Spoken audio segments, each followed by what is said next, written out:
Graça e paz, meus irmãos e amigos. Sejam bem-vindos ao canal Quando a Alma Fala, o Silêncio Ensina. Hoje nós iremos fazer um estudo sobre um texto que encontramos em Mateus, capítulo 16 e o versículo 19. O que Jesus realmente disse nesse texto? E para entendermos, a gente precisa fazer um contexto. E esse texto, ele é cristológico e não institucional. Antes de qualquer interpretação, precisamos olhar para o contexto imediato. Em Mateus 16, do versículo 13 ao 16, Jesus pergunta: quem vocês dizem que eu sou? E Pedro responde: tu és o Cristo, o Filho do Deus vivo. Essa é a base de tudo. A declaração de Pedro, tu és o Cristo, o Filho do Deus vivo, não surgiu de uma conclusão humana, nem de um raciocínio natural baseado em evidências visíveis. O próprio Jesus deixa isso claro no versículo 17.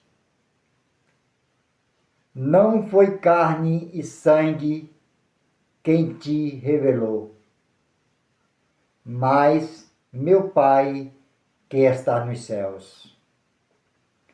A expressão carne e sangue é uma forma hebraica de se referir à limitação humana, ou seja, aquilo que é alcançado pela razão, pela tradição ou pela percepção natural. Isso significa que o reconhecimento da verdadeira identidade de Cristo não é resultado de inteligência, estudo ou posição religiosa. É fruto de revelação divina. O conhecimento salvífico de Cristo não é conduzido pelo homem.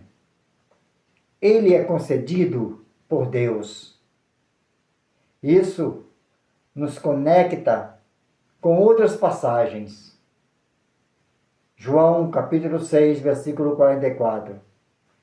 Ninguém pode vir a mim se o Pai não o trouxer. 1 Coríntios, capítulo 12, versículo 3. Ninguém pode dizer, Jesus é Senhor, senão pelo Espírito Santo. Ou seja, até mesmo a confissão correta sobre Cristo depende da ação de Deus. E isso muda completamente o foco do texto. Porque Jesus não está exaltando Pedro como indivíduo. Ele está destacando a origem da revelação. Não é sobre quem Pedro é sobre o que lhe foi revelado. Portanto, o fundamento da igreja não é a autoridade de um homem, mas a revelação divina acerca da identidade de Cristo. E aqui está o ponto central. A igreja não é edificada sobre poder humano, hierarquia ou posição religiosa. Ela é edificada sobre a verdade revelada de que Jesus é o Cristo, o Filho do Deus vivo.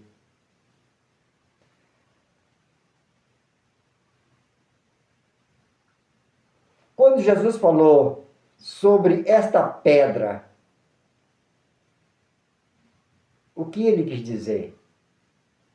O que significa? Em Mateus capítulo 16, versículo 8, Jesus diz: Tu és Pedro, e sobre esta pedra edificarei a minha igreja. Precisamos entender esse texto. Ele é profundo. Quando Jesus declara, tu és Pedro, no grego quer dizer Petros, e sobre esta pedra, é Petra, no grego, edificarei a minha igreja. Ele utiliza um jogo de palavras que precisa ser entendido à luz do contexto e da linguagem original. No grego, Petros é um substantivo masculino usado como nome próprio, referindo-se a Pedro. Já Petra é um substantivo feminino que indica uma rocha firme, maciça, um fundamento sólido. Essa distinção não é meramente gramatical. Ela carrega uma nuance importante. Mas além da análise linguística, o ponto decisivo está no contexto imediato. Jesus não está isolando Pedro de tudo o que acabou de acontecer. Ele está respondendo à confissão feita por Pedro. Tu és o Cristo, o Filho do Deus vivo. Ou seja, a ênfase do texto não está na pessoa de Pedro em si, mas na revelação que ela acabou de expressar. Isso significa, por toda a Escritura, principalmente em 1 Coríntios, capítulo 3, versículo 11, ninguém pode lançar outro fundamento além do que já foi posto, o qual é Jesus Cristo. Em Efésios capítulo 2, versículo 20, a igreja é edificada sobre o fundamento dos apóstolos e profetas, sendo Cristo a pedra angular. Cristo não apenas participa do fundamento, ele é o fundamento final e absoluto. Além disso, o próprio Pedro mais tarde escreve, 1 Pedro capítulo 2, versículo 4 a 8, chamando Cristo de pedra viva e pedra angular, ou seja, o próprio Pedro não se coloca como fundamento. Ele aponta para Cristo. Se a igreja fosse edificada sobre um homem falível, ela estaria sujeita às limitações humanas. Mas, sendo edificada em Cristo, a rocha inabalável, ela permanece firme. Portanto, a melhor leitura do texto, à luz da exegese e da teologia bíblica, é: a pedra não é Pedro como indivíduo isolado, mas a revelação divina que ele expressou, de que Jesus é o Cristo. E essa verdade continua sendo, até hoje, o único fundamento seguro da igreja. E quando Jesus falou sobre as chaves do reino, o que são essas chaves? Em Mateus capítulo 16, versículo 19, nós lemos: Dar-te-ei as chaves do reino dos céus. Na linguagem bíblica, o símbolo das chaves não aponta para domínio absoluto ou poder soberano sobre destinos eternos, mas para autoridade delegada ou uma responsabilidade administrativa concedida por alguém maior. Em Isaías capítulo 22 e o versículo 22, encontramos um pano de fundo fundamental para entender essa expressão. Porei sobre o seu ombro a chave da casa de Davi. Ele abrirá e ninguém fechará. Fechará e ninguém abrirá. Aqui, a chave é dada a Eliaquim, um administrador do reino. Alguém que não era o rei, mas que exercia autoridade delegada em nome do rei. Ou seja, a chave não representa soberania, representa função. Esse pano de fundo do Antigo Testamento ilumina o que Jesus diz em Mateus 16, 19, quando Cristo fala das chaves do reino. Ele não está transferindo a autoridade divina absoluta a Pedro, mas confiando a ele e posteriormente à igreja a responsabilidade de administrar algo que pertence a Deus. No Novo Testamento, isso se manifesta de forma clara na proclamação do Evangelho. Pedro exerce essa função em momentos decisivos da história da redenção. Em Atos 2, ele anuncia o Evangelho aos judeus e o reino é aberto a eles. Em Atos 10, ao pregar na casa de Cornélio, o Evangelho alcança os gentios, mostrando que o reino não está restrito a Israel. Esses eventos não são aleatórios. Eles mostram que as chaves estão ligadas à revelação e proclamação da mensagem que permite o acesso ao reino. Teologicamente, isso é confirmado por Lucas, capítulo 11, versículo 52, onde Jesus repreende os intérpretes da lei. Vocês tiraram a chave do conhecimento. Aqui, a chave está diretamente associada ao conhecimento que conduz à salvação, ou seja, a verdade revelada.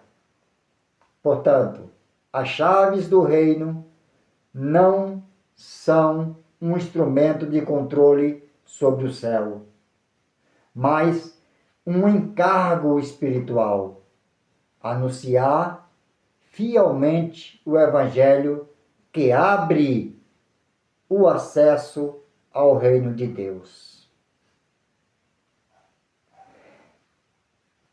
Nenhum homem tem autoridade para decidir quem entra ou sai do reino.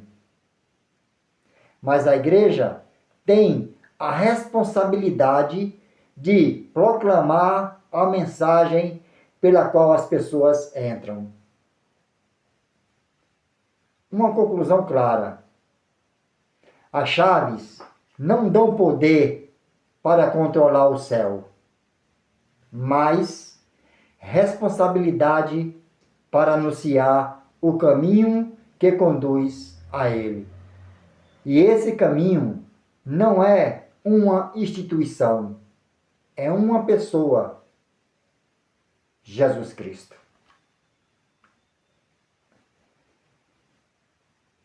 Ligar e desligar é um significado real que nós vamos estudar agora. Quando Jesus diz: tudo o que ligares na terra será ligado nos céus. Essa é a parte mais usada de forma distorcida. A expressão tudo o que ligares na terra será ligado nos céus precisa ser analisada à luz da construção gramatical do texto grego original. O que encontramos ali não é uma ação iniciada na terra e confirmada no céu, mas o contrário. A estrutura verbal utilizada por Mateus indica uma ideia mais precisa, que pode ser traduzida como: tudo o que ligares na terra terá sido ligado nos céus. Tudo o que desligares na terra terá sido desligado nos céus. Ou seja, o texto aponta para uma ação que já foi determinada no céu antes de ser reconhecida na terra.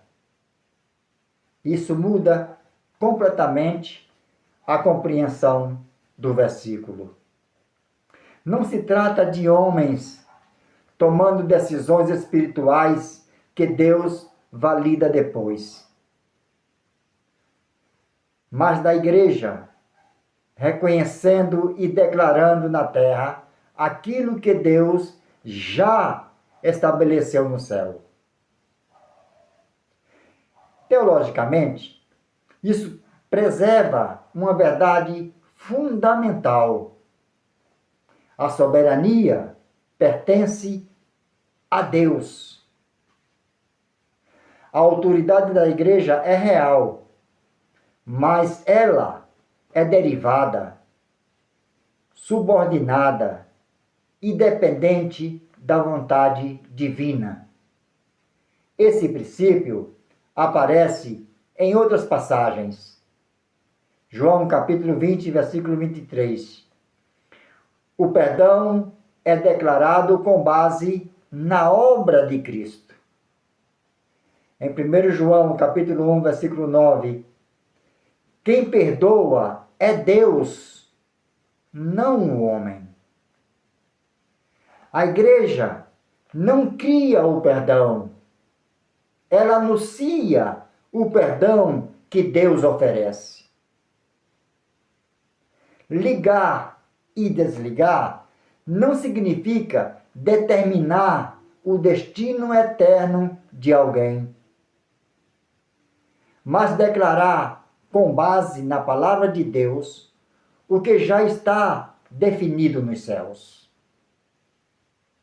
Quando a igreja anuncia o Evangelho e alguém rejeita Cristo, ela declara que essa pessoa permanece em seus pecados. Quando alguém crê, a igreja declara o perdão que Deus já concedeu em Cristo. Nenhuma autoridade humana tem poder de decidir o céu ou o inferno.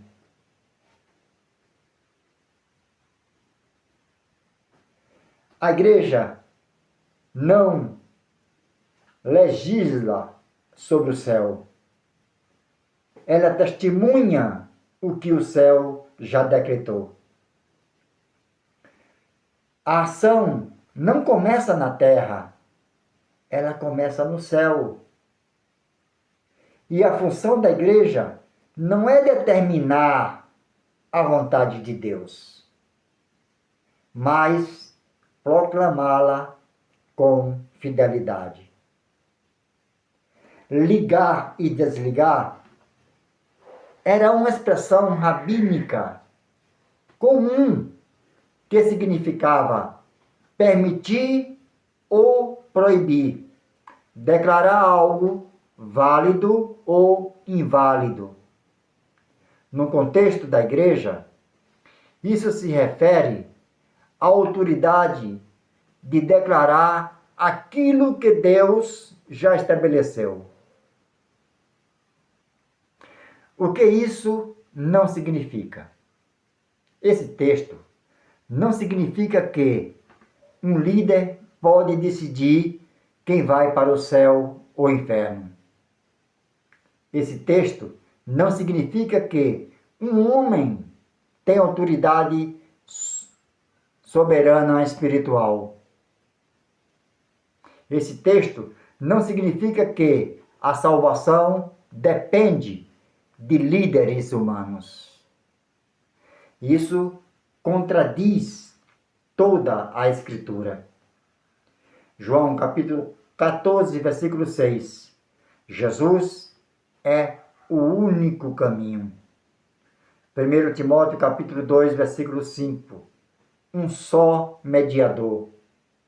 Efésios capítulo 2, versículo 8.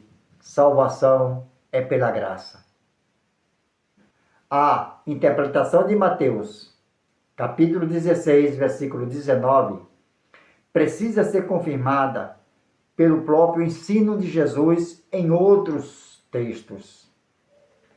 E Mateus 18 e 18 é fundamental para isso.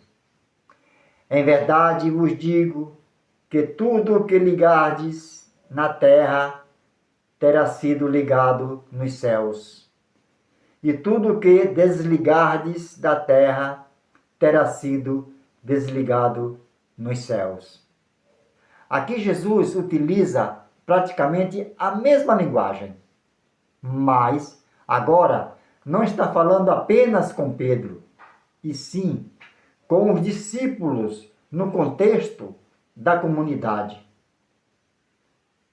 E mais importante ainda, o contexto de Mateus 18 não é autoridade individual, é disciplina e vida comunitária dentro da igreja.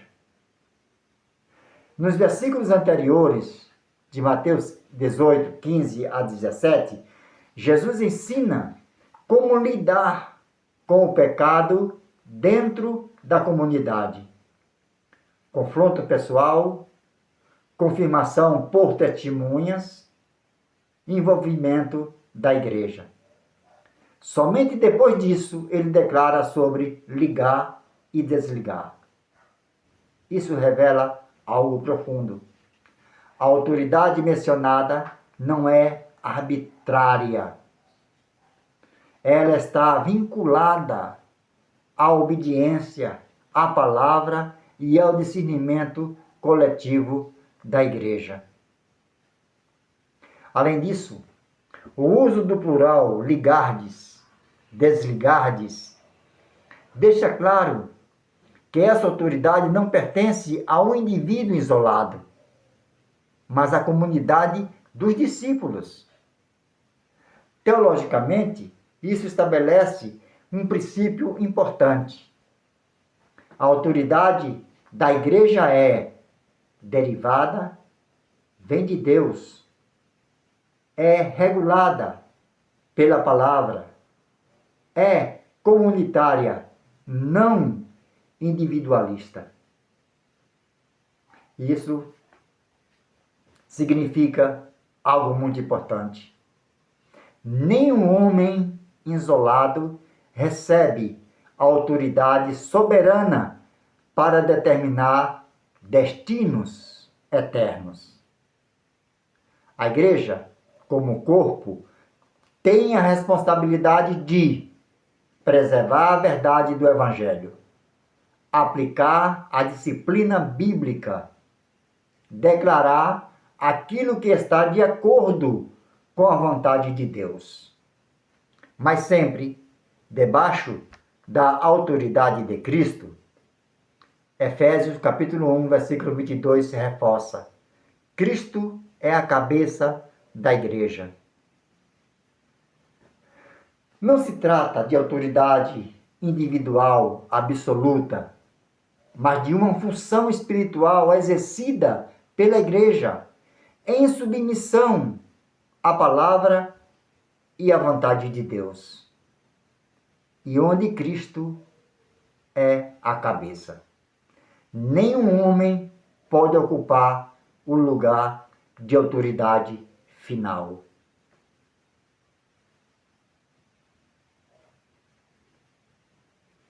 Quando textos como Mateus 16 e 19 são utilizados para intimidar, controlar ou manipular pessoas, não estamos diante de uma interpretação equivocada apenas, mas de um uso indevido de autoridade espiritual.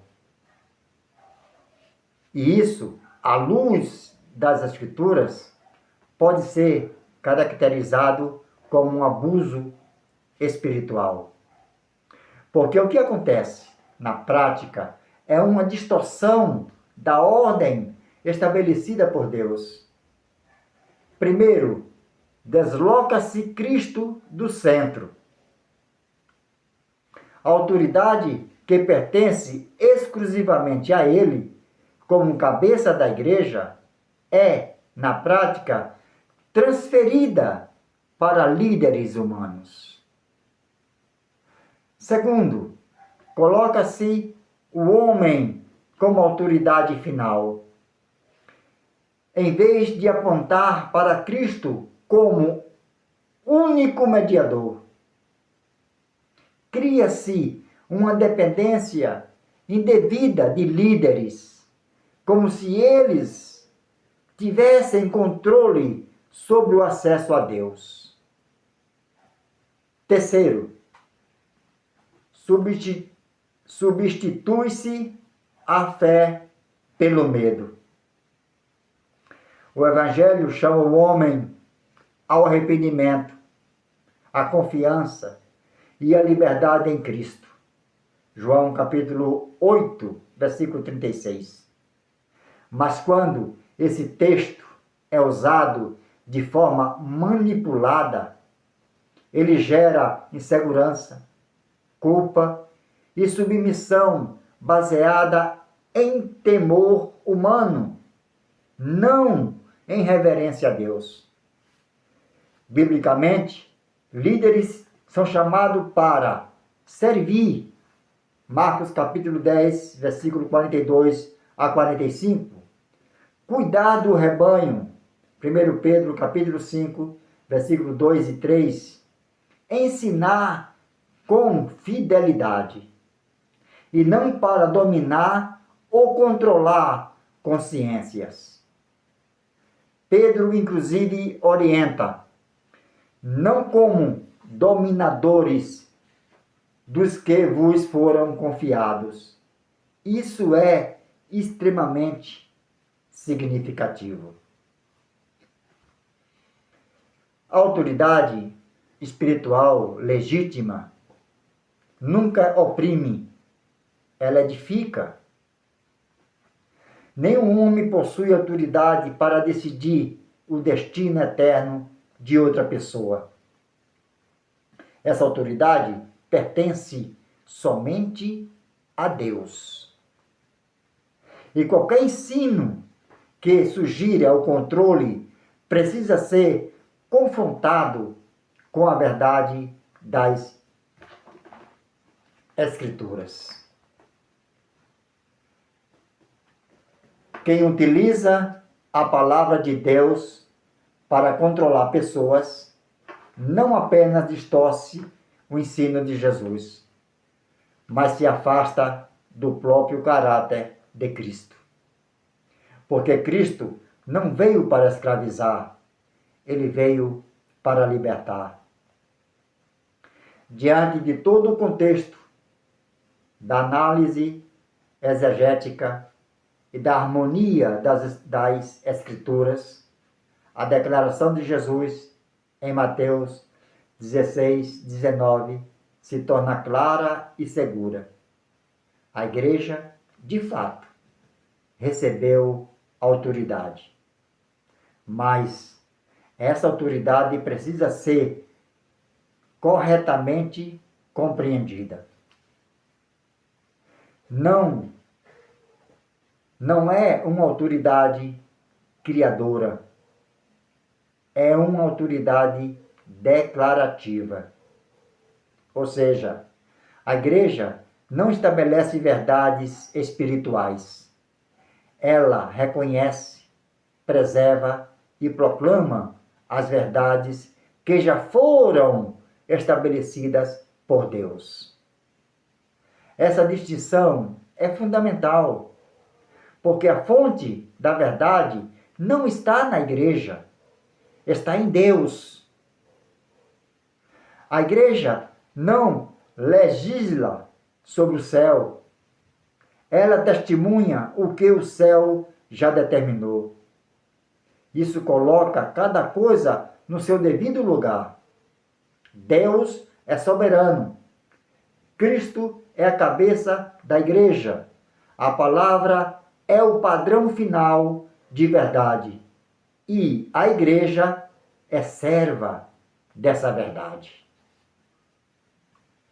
Quando a igreja anuncia o evangelho, ela está abrindo o reino, não por autoridade própria, mas porque está proclamando o caminho que Deus revelou. Quando ela exerce disciplina bíblica, ela está ligando e desligando, não por decisão autônoma, mas por fidelidade ao que Deus já estabeleceu em sua palavra. A soberania absoluta de Deus e a responsabilidade real da igreja. Nenhum homem tem autoridade para definir o destino eterno de alguém. A igreja não substitui Deus, ela aponta para Ele. A autoridade da igreja não está em controlar o céu, mas em proclamar com fidelidade o caminho que conduz a Ele. E esse caminho não é uma instituição, não é um sistema, sempre foi e sempre será Jesus Cristo. Mas existe algo que precisa ser dito com clareza. Quando homens tentam ocupar o lugar que pertence a Deus, quando a autoridade espiritual é usada para controlar, intimidar ou manipular, isso não revela poder espiritual, revela distorção. Porque o verdadeiro evangelho não aprisiona, ele liberta. Jesus não veio para colocar pesos, ele veio para remover cargas. Ele não veio para dominar consciências, mas para transformar corações. E talvez hoje existam pessoas vivendo com medo, achando que sua vida espiritual depende da aprovação de homens. Mas a verdade é essa. O seu acesso a Deus não está nas mãos de líderes, está em Cristo. Ele é o mediador, ele é o caminho, ele é a porta. E ninguém pode fechar aquilo que ele abriu. Por isso, Não viva uma fé baseada no medo. Viva uma fé baseada na verdade. Não coloque sua confiança em homens. Coloque sua confiança em Cristo. Porque onde Cristo é o centro, há liberdade. E onde há liberdade, há vida. E a pergunta que fica não é sobre quem tem autoridade, é sobre em quem você tem colocado a sua fé. Porque no final, não é quem liga ou desliga na terra que define o seu destino. É a sua relação com Cristo. E nele, a graça, a verdade e a salvação. Que Deus continue abençoando a sua vida, em nome de Jesus. Amém.